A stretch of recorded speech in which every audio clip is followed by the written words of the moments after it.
Llegamos entonces a la cuarta y última parte del seminario número 11 de Fisiología Duodenal y Pancreática de la Unidad Académica número 1 de Fisiología y Biofísica de la Universidad de Buenos Aires. Intentaremos comprender en este último segmento cómo el sistema digestivo es considerado un órgano endocrino y repasaremos las funciones de algunas de las hormonas secretadas por el tubo digestivo.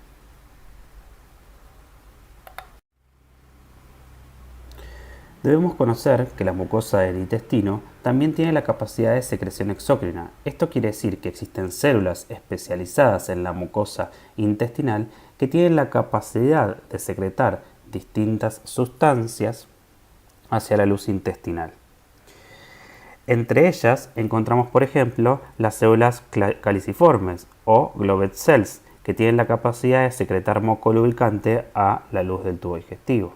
También existen las células de Paneth, que son células que secretan lisosimas y sustancias antibacterianas que intervienen en procesos de inmunidad. Pero también existen en la mucosa del tubo digestivo células con capacidad de secreción endocrina, como estuvimos viendo en los segmentos anteriores. Estas células, entonces, que son las células endócrinas entéricas, son las células que, frente a estímulos luminales, tienen la capacidad de secretar hormonas hacia el torrente sanguíneo.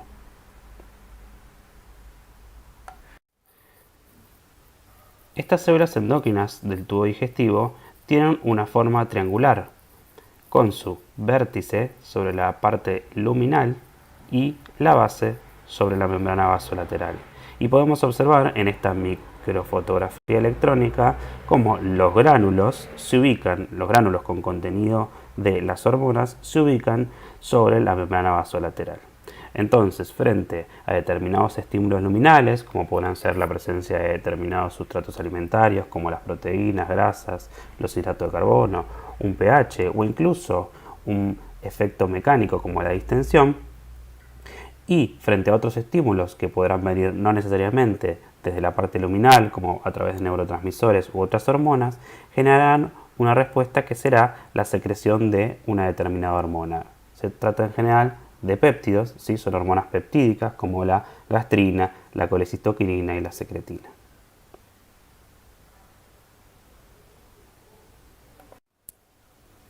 Solemos hablar de que los grandes sistemas reguladores son el sistema nervioso y el sistema endocrino a través de sus hormonas. Y es importante destacar que el sistema digestivo no está exento de esto. La prueba está en que todo lo que hemos aprendido en este seminario. Sin embargo, es importante aclarar que gran parte de esta regulación es gracias a la presencia de un sistema nervioso propio del intestino, como el sistema nervioso entérico, y una gran cantidad de células con función endocrina presentes en la mucosa del tubo digestivo.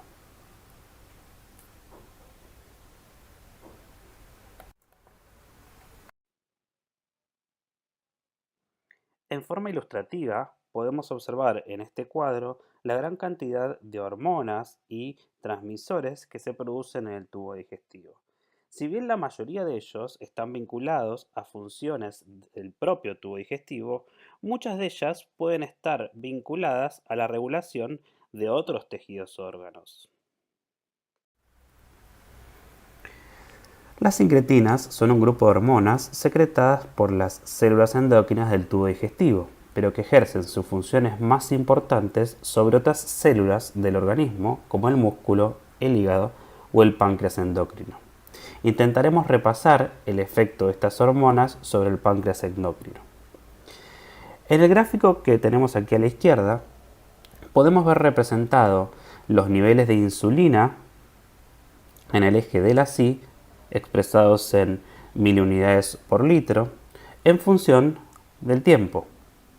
En la curva en gris se grafican las concentraciones de insulina a lo largo del tiempo luego de la administración de glucosa por vía oral. En la curva rosa se observan la misma situación, pero ante un aporte de una infusión endovenosa de glucosa isoglucémica con respecto a la administración vía oral. Podemos observar entonces que la cantidad de insulina que se libera cuando la administración de la glucosa es por vía oral es mayor que cuando la glucosa se administra en forma de una infusión endovenosa. Esta observación ha llevado a la búsqueda de factores entéricos, actualmente denominados incretinas, que aumentan la respuesta de la célula beta de los islotes a un estímulo oral de glucosa. Se conocen por lo menos 3 péptidos liberados por células intestinales como respuesta a la presencia de hidratos de carbono en la luz intestinal que estimulan la secreción de insulina. Ellos son la colecistoquinina, producida por la célula C, el péptido simiglucagón tipo 1, el GLP-1, y el péptido inhibidor gástrico, o también denominado péptido insulinotropo dependiente de glucosa, producido por las células K.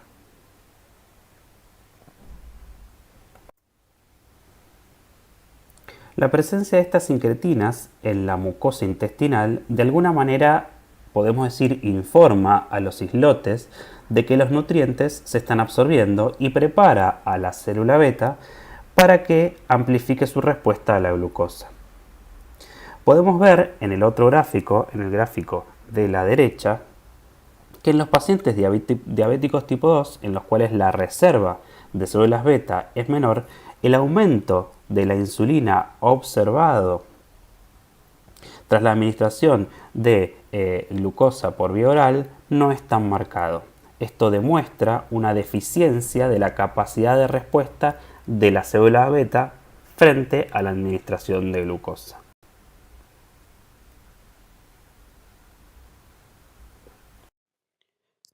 Como comentamos recientemente, entonces en el ilion la célula L va a producir GLP-1 y en el yeyuno la célula K va a producir HIP. El HIP habitualmente era conocido como el péptido inhibidor gástrico por su capacidad de inhibir la secreción gástrica y el vaciamiento gástrico. Sin embargo, actualmente se denomina péptido insulinotropo dependiente de glucosa. Y esto es porque es un péptido que estimula la síntesis de insulina o estimula el páncreas a la célula beta a producir insulina, por eso es insulinotropo, frente a la presencia de glucosa o hidratos de carbono en la luz del tubo digestivo. Por eso es un péptido insulinotropo dependiente de glucosa.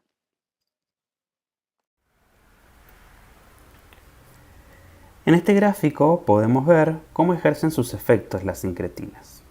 Frente a una comida rica en hidratos de carbono, las células K y las células I del intestino secretan HIP y GLP. Estas hormonas son liberadas al torrente sanguíneo, donde en parte son degradadas a péptidos inactivos por acción de una enzima denominada DPP4, dipeptidilpeptidasa 4. Las incretinas que se encuentran intactas actuarán sobre sus células blanco en el islote pancreático. HIP y GLP-1 tendrán la capacidad de aumentar la liberación de insulina por parte de la célula beta. Y por otro lado, GLP-1 también tendrá la capacidad de inhibir la secreción de glucagón.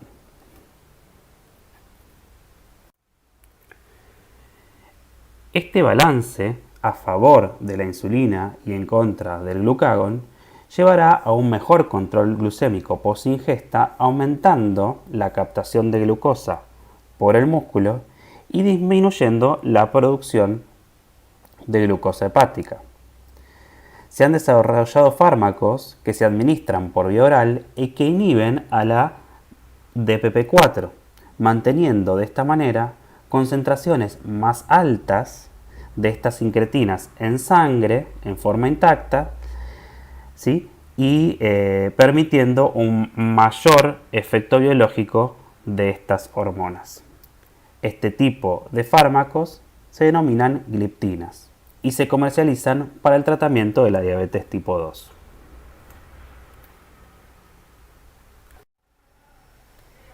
En este gráfico podemos ver los múltiples órganos blancos que presentan estas enterohormonas. Es importante destacar que si bien actúan sobre órganos propios del sistema digestivo, como puede ser el estómago, disminuyendo el vaciamiento gástrico, o el hígado, como dijimos antes, disminuyendo la producción de glucosa, también actúan sobre órganos independientes del tubo digestivo, como puede ser el corazón, el cerebro, el músculo, el tejido adiposo, hasta incluso el páncreas endocrino. En donde en estos órganos, por ejemplo, en el corazón, puede aumentar la función cardíaca y funciona como un cardioprotector. En el cerebro disminuye el apetito y es neuroprotectivo. Por otro lado, en otros órganos aumenta la sensibilidad de la insulina. Por ejemplo, en el músculo, como habíamos dicho antes, aumenta la captación y el almacenamiento de la glucosa. Lo mismo en el tejido adiposo, donde aumenta la sensibilidad de la insulina, y en el hígado habíamos dicho que disminuía la producción de glucosa. Sobre el páncreas, como dijimos antes, básicamente va a aumentar la secreción de insulina y disminuir la de glucagón, en definitiva un balance positivo a favor de la insulina. Todo esto contribuye a un mejor control glucémico.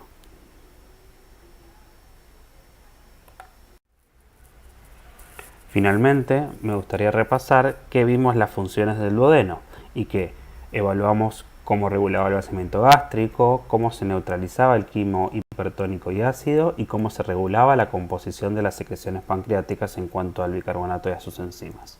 Quedan pendientes la regulación de la composición de las secreciones biliares, que abordaremos el tema en la clase de fisiología hepática y de las vías biliares, y la digestión enzimática de macronutrientes, de lo cual abordaremos el tema en la clase de digestión y absorción.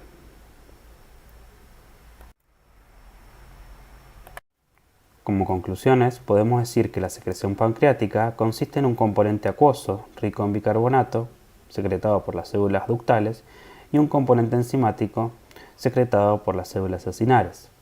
La composición del jugo pancreático varía con la velocidad de secreción. A tasas bajas predomina el sodio y el cloruro, y a tasas altas predomina el sodio y el bicarbonato. El principal estimulante del componente acuoso es la secretina, cuyos efectos son potenciados por la colecistoquinina y la acetilcolina. Durante la fase cefálica y gástrica de la secreción pancreática, la estimulación vagal resulta en un bajo volumen de secreción que contiene una alta concentración de enzimas. Esta secreción es producida principalmente por las células acinares. Durante la fase intestinal, el ácido estimula la liberación de secretina. Las grasas y los aminoácidos estimulan la liberación de colecistoquinina, que activa aferencias vagales. Estos reflejos vagales resultan mediados por acetilcolina y estimulan la secreción enzimática de las células acinares. En esta diapositiva pueden ver la bibliografía recomendada para esta clase y bibliografías complementarias que también pueden utilizar. Espero que este seminario les haya ayudado a comprender la fisiología duodenal y pancreática. Espero que les haya dado las herramientas para que puedan construir junto a los ayudantes las respuestas del trabajo práctico y que puedan comprender el tema adecuadamente. Finalmente, esperamos que esta cursada virtual haya cubierto con sus expectativas y nos mantenemos en contacto por los distintos canales de comunicación para que puedan evacuar dudas que surjan en esta rotación. Muchas gracias.